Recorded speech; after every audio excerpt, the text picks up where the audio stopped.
Football is Football is America.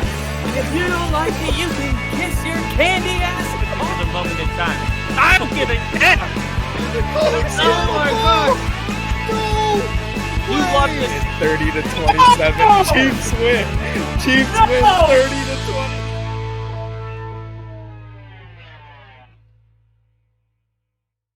All right. It's time to get into a game that is probably going to make people that love the Eagles, people that say fly Eagles fly, it's going to make them cringe. Now, Die Eagles die. Die Eagles die. This was kind of I didn't realize there's a lot of things that people say that just don't really register with me. One of the things is Philly has the most toxic fans in the country.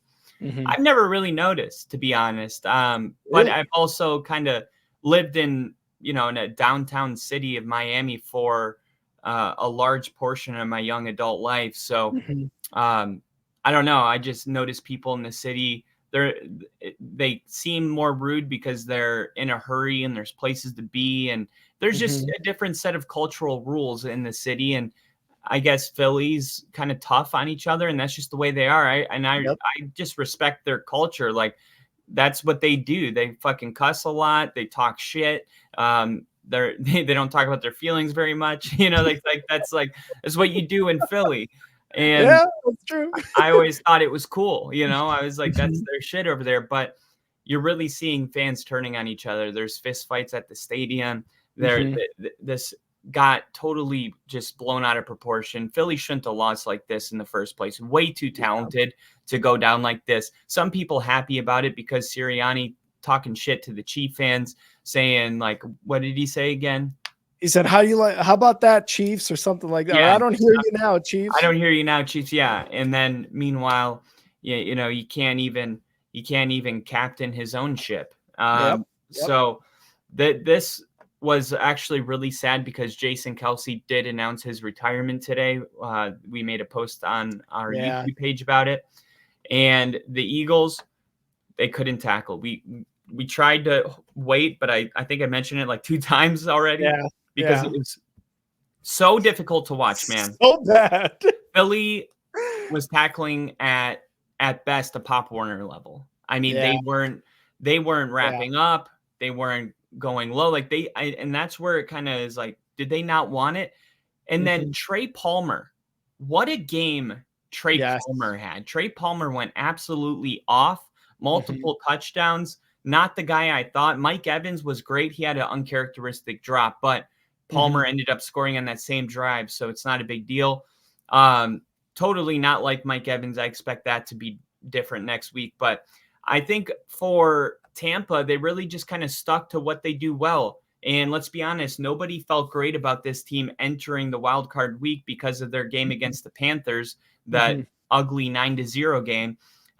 No, there was just not a lot of good feelings about any of these teams. It was like, I don't want to bet on that team or this team. Like, I don't know what's going to happen. And it was weird that in a game where you felt kind of equal about both teams, that one of those teams blew the other one out, which tells you the state of the Eagles is either much worse than we thought or the Bucs are better than we thought. Which one do you think is the case? So maybe it's also just the case of peaking at the right time. But and I'll give you the floor. I just want to say I absolutely love Baker Mayfield and what he accomplished. I've said it a couple times on this podcast. I remember watching him in his first year wondering, why can't we get a guy like that? He was that guy. He was the way you feel about CJ Stroud.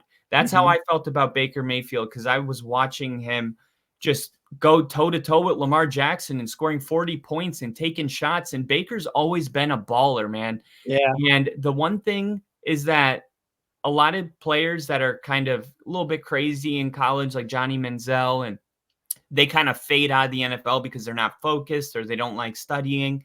Baker Mayfield came off as that guy, but I think we've had enough time now to kind of realize that there's more to Baker than that, and that he does care about football, and he does care about his teammates, and he's willing to put in the work.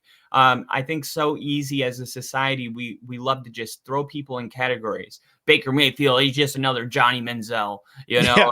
Another Browns failed quarterback. Williams, he's just another name Yeah. it. And Yeah. it's not the case, man. These are individuals that are totally different in every single week, every single game. They have an opportunity to prove it to us. And I think that's really what I took from this game. Baker Mayfield, I felt like I just had so much more respect for him as a player exiting that game, and even now, than I did going into the game. And I love it. I think it's great for the NFL. I think it's great for Baker. He talked about his wife not even moving to LA last year because she's like, okay, we just moved to Carolina. Yeah. And he did his press conference in Carolina, and he's like, my girlfriend's not really happy with me because I had to leave her in Cleveland to do all the packing, right? Yeah. She's doing all this work all the way to Cleveland. Then he gets the job in LA. He's like, don't even go because like I'm not going to make you go through this again. So I really felt like going into this season, I mentioned this story because I thought for Baker Mayfield in his personal life, I felt like he wanted to give his wife some certainty, a little bit of certainty. And he knows that that's directly tied to how he performed this year. And Baker Mayfield is having one of those years that he resurges like Ryan Tannehill. Yeah, and credit to those wives, man, unsung heroes. Yeah, for real. Of like the military. of those NFL players. Really, you got a journeyman quarterback, a journeyman wide receiver, journeyman whatever.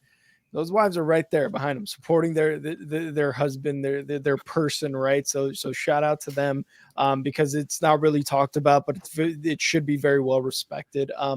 So shout out to him and Baker Mayfield and this Tampa Bay team. You asked me, did they play better? Are they peaking at the right time? Dude, they played so much better than I expected. We've talked about it before where we look at this NFC South and we're like, they should not be hosting any playoff game, no matter what team comes out of it. And guess what happens? They steamroll. They absolutely dominate the Eagles 32-9. And this is behind a 337-yard, 3-touchdown performance by Baker Mayfield, no interceptions, a guy that throughout the regular season has done something like that in the fourth quarter, and then the other team comes back and wins it. And he's just left there like, fuck. You know what I mean? Like, I did everything I could, but my defense, kind of lost it. But the defense was not going to lose this game. The defense made the Eagles uncomfortable. They made Jalen Hurts out of sync with anything the offense was trying to do. They were sacking him. They forced a fumble. DeAndre Swift couldn't get going.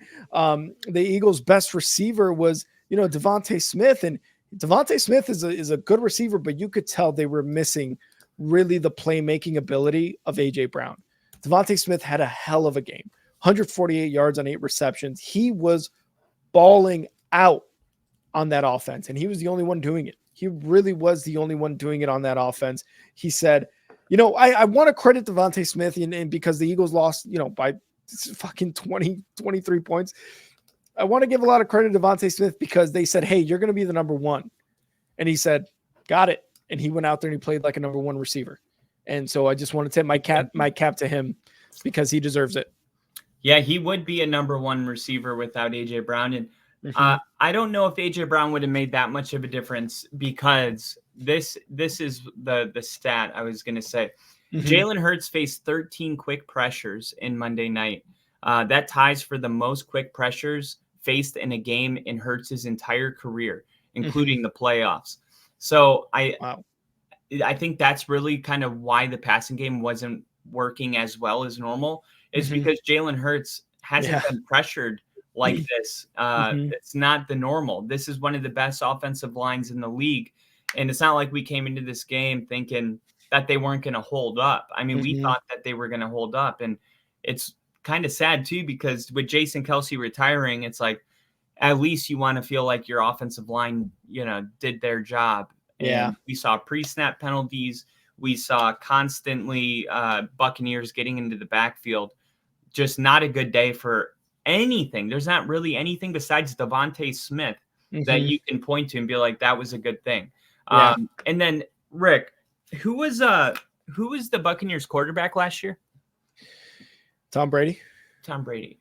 What about the year before? Tom Brady. The year before that? Oh my God, who was it? Oh, wasn't it? It was Tom Brady. Okay. Tom Brady, yeah. 3 years, yeah.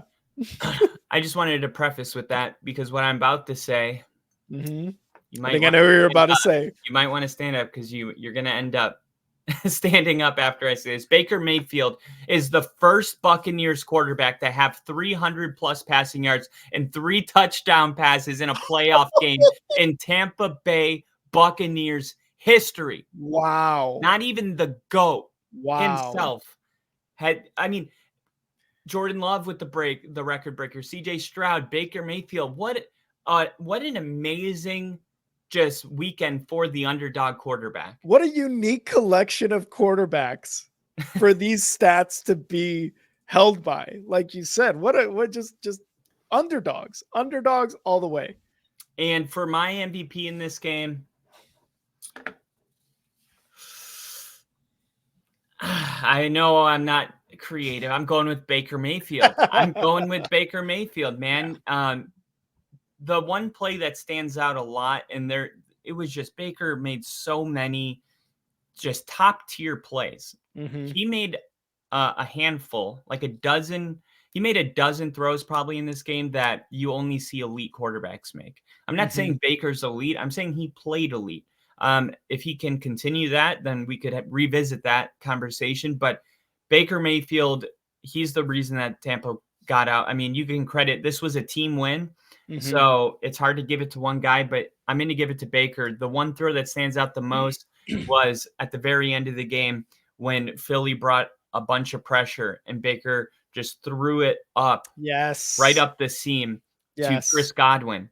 And Godwin made that. It's just, that throw was everything. It was recognition. It was good ball placement. It was trust. It was just, you could tell Baker, he's slinging it. That was one of those plays where you're like, oh, this guy can't miss. This guy can't miss.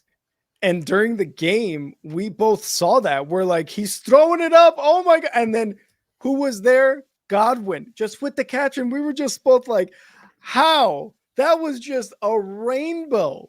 You know what I mean? It was just, and it came down exactly where he needed it to be. And it turned out to be a touchdown.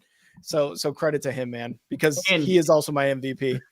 Yeah. And it was a little unknown too. Like we saw Baker in a playoff game with Cleveland, but, and he won a playoff game, but it's been a long time since that. And Baker Mayfield, he proved that he actually gets better in big moments. That's what winners do. So I just love that. I love how many quarterbacks accepted the challenge this weekend, including Baker Mayfield. And he definitely, this is the best game maybe he had all season besides the one against the Packers, which could end up being an NFC championship game for crying out loud.